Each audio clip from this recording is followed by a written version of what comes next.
ఉండదని చెప్పి చెప్పడమే.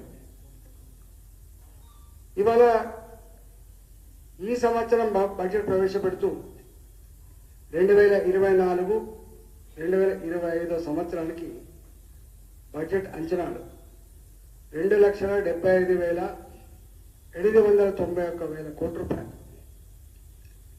అంటే ఆల్మోస్ట్ పోయినసారి 2,24,000 కోట్లు నిజంగా ఖర్చు పెట్టే సత్తా ఉంటే ఆదాయం వస్తే ఈ సంవత్సరం ఖర్చు పెట్టే డబ్బు 2,35,000 2,30,000 కోట్ల కంటే ₹1 కూడా ఎక్కువ ఖర్చు పెట్టే అవసరం లేదు. అంటే మళ్ళీ ఈ సంవత్సరం బడ్జెట్లో కూడా ప్రవేశపెట్టబడ్డ 2,75,000 కోట్లలో 40,000 కోట్ల పైచిలకు లేదా 50,000 కోట్ల రూపాయలు ₹1 కూడా ఖర్చు పెట్టేటువంటి ఆస్కారం ఉండదు ఈ బడ్జెట్కి.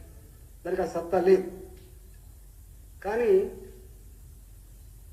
ఇలా కాంగ్రెస్ పార్టీ మేనిఫెస్టో మాత్రం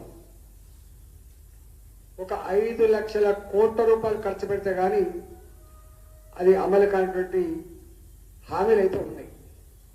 నేను ఒకటే సూటిగా ఈ ప్రభుత్వాన్ని నేను అడుగుతా ఉన్నా, మీరు పెట్టినటువంటి వ్యవసాయ బడ్జెట్లో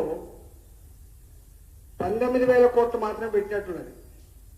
మీరు పెట్టిన బడ్జెట్లో 19,000 కోట్లు మాత్రమే అగ్రికల్చర్ కేటాయించారు.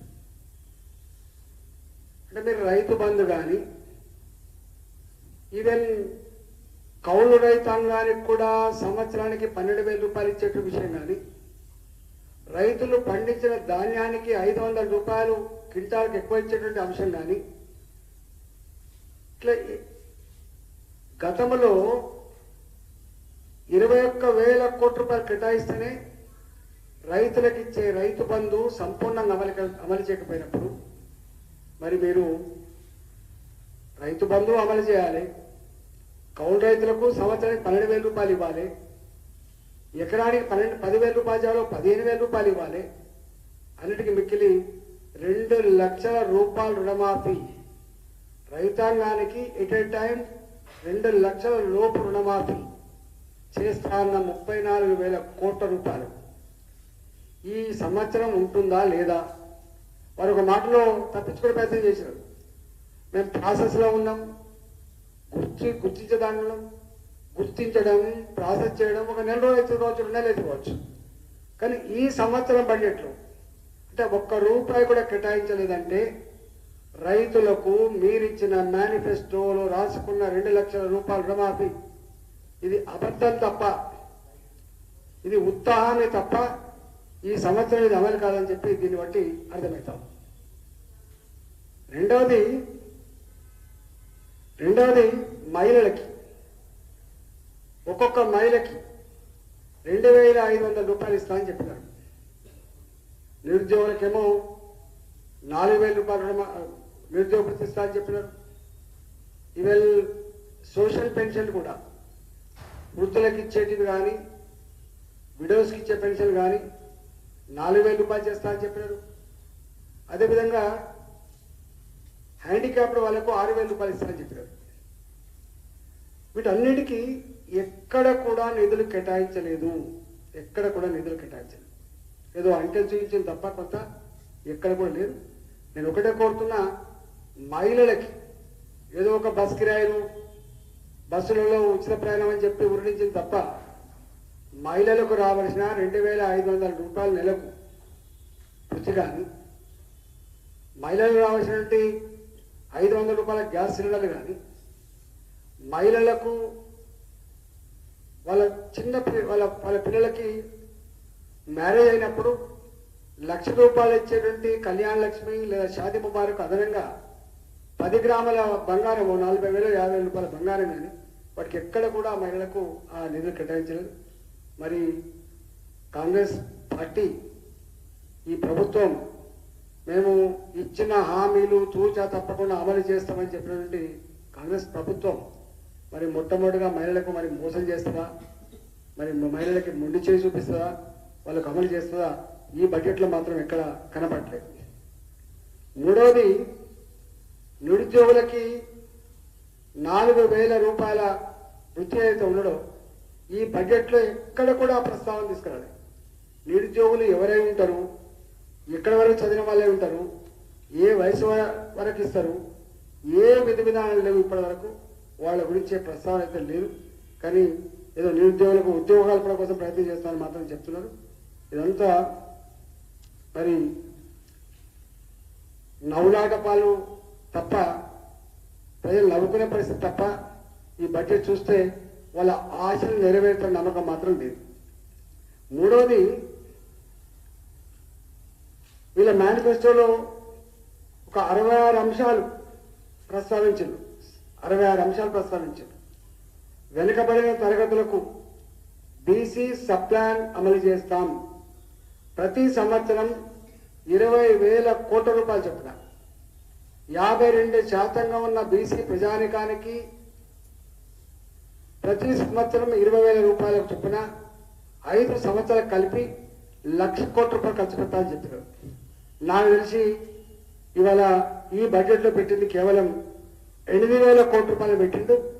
ఈ 8,000 కోట్ల రూపాయలు కూడా బడ్జెట్ అంచనాల ప్రకారం కనుక ఖర్చు పెట్టకపోతే మళ్ళీ గదే రెసిడెన్షియల్ స్కూళ్ళ కోసం డబ్బులు ఖర్చు పెట్టి తప్ప బీసీల అభ్యున్నతి కోసం వీళ్ళు రూపాయి ఖర్చు పెట్టేటువంటి ఆస్కారం లేదు. అదేవిధంగా విద్యారంగానికి వీళ్ళు 15% ఖర్చు పెడతామని చెప్పారు. బడ్జెట్లో ప్రతి సంవత్సరం బీహార్ లాంటి రాష్ట్రాల్లో 15% పైబడి ఖర్చు పెడుతున్నారు. మంచి రిజల్ట్స్ వస్తున్నాయి. తెలంగాణలో పెట్టేటువంటి ఈ ఖర్చును ఇది భావి తరాలకు పెట్టే పెట్టుబడిగా మనం భావించాలని చెప్పి 15% పెడతామని చెప్పారు.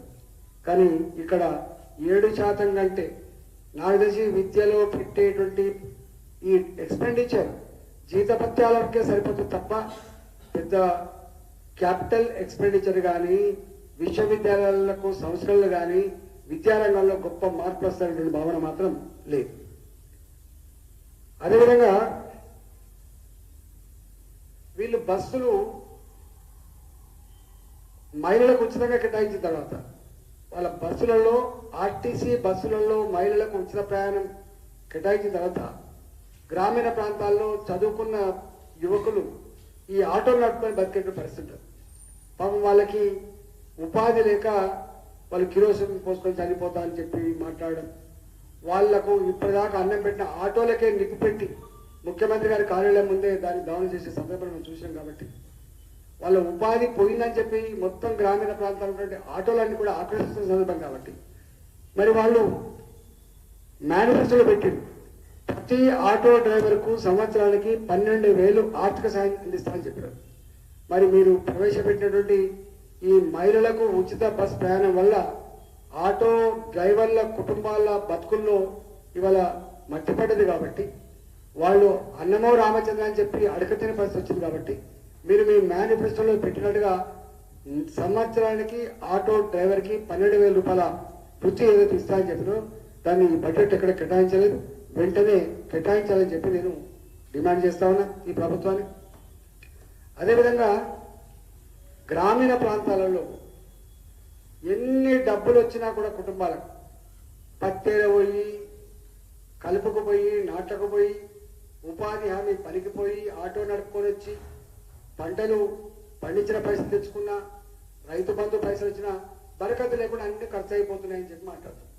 ఎందుకు ఖర్చు అయిపోయినాయంటే గ్రామీణ ప్రాంతాలలో 150 మందికి 200 మంది మొగోళ్ళకు ఒకటి చొప్పున బెడ్ షాల్ పెట్టారు. నాకు తెలిసి ఈ రాష్ట్రం కొత్తగా ఏర్పడ్డప్పుడు నేను కొత్తగా ఆర్థిక మంత్రిగా ఎక్సైజ్ మీద ఈ తాగే సీసాలు అమ్మే దాని మీద వచ్చిన ఆదాయం, బ్రాండ్ సీసాల మీద వచ్చిన ఆదాయం 10,700 కోట్ల రూపాయలు. పోయిన సంవత్సరం నాకు తెలిసి 2023-24లో 45,000 కోట్ల రూపాయల ఆదాయం రావచ్చు. సరే, ఇప్పుడు ఈ సంవత్సరం మళ్ళీ ఇంకో 2-3 కోట్లు ఎక్కువ వస్తుంది. కాంగ్రెస్ పార్టీ తన మేనిఫెస్టోలో ఇచ్చిన హామీ ఏంటంటే బెల్ట్ షాప్కి రద్దు చేస్తాం. అంటే విచ్చలవిడిగా గ్రామీణ ప్రాంతాల్లో ఉన్న యువకులు మద్యానికి బానిసలై 30 ఏళ్ళకే 40 ఏళ్ళకే తనువు చాలిస్తే భర్తలు లేని భార్యలుగా విడోస్గా ఆడబిడ్డలు మిగులుతా ఉన్నారు. పంచాయతీలు అవుతా ఉన్నాయి, కుటుంబాలే నాశనం అయిపోతున్నాయని చెప్పి ఇవాళ బెల్ట్ షాపులు వద్దని చెప్పి రాసిండు. 30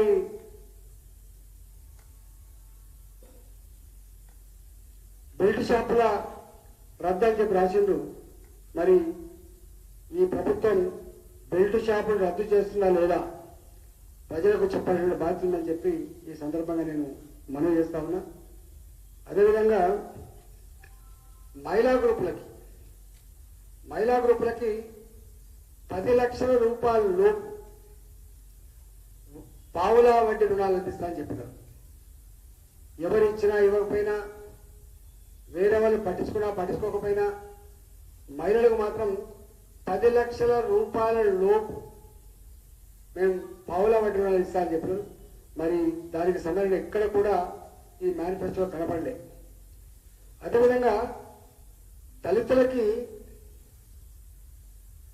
దళిత బంధు 10 లక్షల రూపాయలు చొప్పున ఆనాడు ప్రభుత్వం ప్రకటించిపోయింది. కొన్ని ఆన్గోయింగ్ స్కీమ్స్ ఏవైతున్నాయో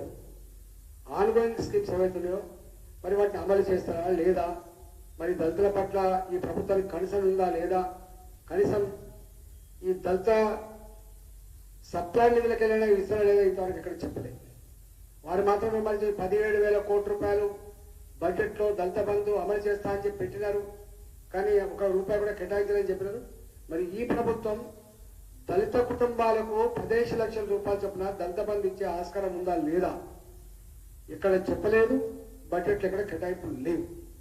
నేను ఒక డిమాండ్ చేస్తా ఉన్నా, కనీసం హుజురాబాద్లో పైలట్ ప్రాజెక్టు కింద హుజురాబాద్లో కావచ్చు, అక్కడ ఒక దగ్గరనే ఇస్తే పరిణామవుతామని చెప్పి అక్కడక్కడ కొన్ని మండలాల్లో కూడా దళిత బంధు ఇచ్చినారు. ఏ కుటుంబాలకైతే సగం వచ్చి సగం రాలేదు, 3 లక్షలు వచ్చి 7 లక్షలు రాలేదు, 5 లక్షలు వచ్చి 5 లక్షలు రాలేదు, కొంత పార్ట్ ఇచ్చి ఇంకో కొంత పార్ట్ ఎక్కడైతే ఆగిపోయిందో ఈ ప్రభుత్వం తక్షణమే ఆ సగం వచ్చినటువంటి వాళ్ళకి చెల్లింపులు చేయాలని, దళిత బంధు పైసలు ఇవ్వాలని చెప్పి డిమాండ్ చేస్తున్నాం. ఒకటి. రెండవది, హుజురాబాద్ లాంటి నియోజకవర్గంలో మా అనుభవంలో 3,500 కుటుంబాలు దాదాపుగా పొట్ట చేత పట్టుకొని బయట ప్రాంతాల్లో బతికే వాళ్లకు సకాలంలో అక్కడ ఎంట్రీ లేకపోవడం వల్ల దళిత బంధు రాలేదని చెప్పి దరఖాస్తు పెట్టుకున్నారో, వాళ్ళు ఇస్తా అని చెప్పి హామీ ఇచ్చిండ్రో, ఆ హుజురాబాద్లో ఏ కుటుంబాలు అయితే ఎలిజిబిలిటీ ఉన్నాయో ఆ కుటుంబాలకు మిగిలిపోయిన వాళ్ళకన్నా దళిత బంధు ఇవ్వాలని చెప్పి నేను డిమాండ్ చేస్తున్నాను. 2. మూడవది, ఇతర ప్రాంతాల్లో కూడా దళిత బంధు పార్షల్గా ఇచ్చిండ్రో ఆ పార్షల్గా ఇచ్చిన వాళ్ళకు సంపూర్ణంగా దళిత బంధు ఇవ్వాలని చెప్పి నేను డిమాండ్ చేస్తా ఉన్నా. చివరికి దళితులకి 10 లక్షల రూపాయలు చొప్పున దళిత బంధు ఈ ప్రభుత్వం ఇస్తుందా, దాన్ని రద్దు చేస్తుందా ప్రకటించాలని చెప్పి కూడా నేను ఈ సందర్భంగా డిమాండ్ చేస్తా ఉన్నాను. అదే గొల్ల కుర్మలకు కూడా ఆన్గోయింగ్ స్కీములు ఉన్నాయి.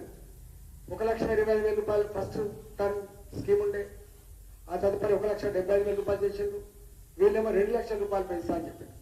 మన 2 లక్షల రూపాయల ఈ గొల్ల కుర్మలకు ఇచ్చేటువంటి ఆ గొల్లు కొనుక్కునే దానికి మరి వీళ్ళు ఇస్తారా లేదా తీర్చి చెప్పాలని చెప్పి కోరుతున్నాను. అదేవిధంగా ఈ బియ్యం, దొడ్డు బియ్యం జాగాలో సన్న బియ్యం ఇస్తారని చెప్పినారు. వాళ్ళ మేనిఫెస్టో దాని ప్రకారంగా 53వ డిమాండ్ ఇది. తెల్ల రేషన్ కార్డులపై ఇక నుండి సన్న బియ్యం సరఫరా చేస్తాం. ఇట్లా చాలా రకాల మరణించిన గల్ఫ్ కార్మికులకు కానీ, మరణించినటువంటి ఈ గీత కార్మికులకు కానీ, మరణించినటువంటి ఇతర పద్ధతులు మరణించినటువంటి వాళ్ళకి కానీ వాళ్ళకు కూడా 5 లక్షల రూపాయలు చొప్పున ఇస్తానని చెప్పారు. దాని ఎక్కడ ఆ గల్ఫ్ పాలసీ మీద కానీ గల్ఫ్ కార్మికులకు డబ్బులు కేటాయించదంటూ ఎక్కడ స్పష్టత లేదు. నేను ఒకటే, ఈ 2 నెలలకే విమర్శ చేయాలనే భావన ఎక్కలేదు. కానీ మీ బడ్జెట్ రేపటి మీ ఇచ్చిన హామీల అమలుకు ఒక వైట్ పేపర్ లాగా పనిచేస్తుంది కాబట్టి, నీవు ఇచ్చిన హామీల అమలుకు ఈ బడ్జెటే ప్రాతిపదిక కాబట్టి ఇక్కడ కేటాయించకుండా మీరు ఇవన్నీ అమలు చేస్తా అంటే ఇవాళ నమ్మడానికి ఎవరిక్కడ అమాయకులు లేరు. దీని మీద పూర్తి స్థాయిలో వచ్చేయాలి. లేకపోతే తప్పకుండా మీకు ప్రజాక్షేత్రంలో అడుగుడు తప్పదు, ప్రజాక్షేత్రంలో తప్పకుండా మీకు తిరస్కరణ తప్పదు. కాబట్టి మీరు వీటి పట్ల స్పష్టత ఇవ్వాలని చెప్పి భారతీయ జనతా పార్టీగా మేము డిమాండ్ చేస్తా ఉన్నాం. ఒక్కటి మాత్రం స్పష్టం, వారి ప్రసంగంలో ఒక మాట చెప్పాడు, దివాలా తీసింది ఆర్థిక వ్యవస్థ అని. జీతాలు కూడా ఇవ్వలేని పరిస్థితిలో ఉన్నామని చెప్పాడు. దివాలా తీసిన ఈ రాష్ట్రంలో జీతాలు కూడా ఇవ్వలేని ఈ రాష్ట్రంలో మీరు రైతు రుణమాఫీ కావచ్చు, మహిళలకు ఇచ్చే 10 లక్షల రూపాయలు కావచ్చు, నిరుద్యోగ వృత్తి కావచ్చు, మహిళలకు ఇచ్చే 2,500 రూపాయలు కావచ్చు, నీకు ఇచ్చినటువంటి హామీలన్నీ అమలవుతాయా?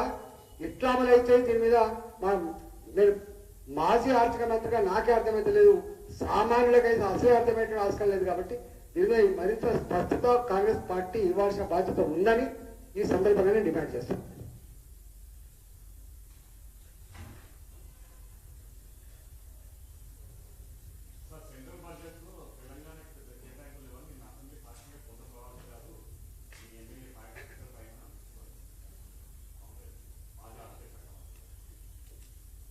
అంటే కొంతమంది బడ్జెట్ పెట్టంగానే మొత్తం సంపూర్ణంగా చదువుకోవాలి, నెంబర్ 1. నెంబర్ 2 ఏంటంటే వాళ్ళు మనకి ఇచ్చేటువంటి మార్గాలు ఏంటి, పద్ధతులు ఏంటి కూడా అవగాహన చేసుకోవాలి. ఆ తదుపరి తప్పుడు మాట్లాడాలి. కేంద్రం మనకి ఇచ్చేది ఎప్పుడు కూడా సెంట్రల్ స్పాన్సర్ స్కీమ్స్ అని ఉంటాయి. ఎన్ఆర్హెచ్ఎం లేదా ఉపాధి హామీ, సిఆర్ఎఫ్ సెంట్రల్ రోడ్ ఫండ్ లేదా పిఎంజేఎస్వై రోడ్స్, ఇట్లా విద్యలో కొన్నిట్లో 60% వాళ్ళు, 40%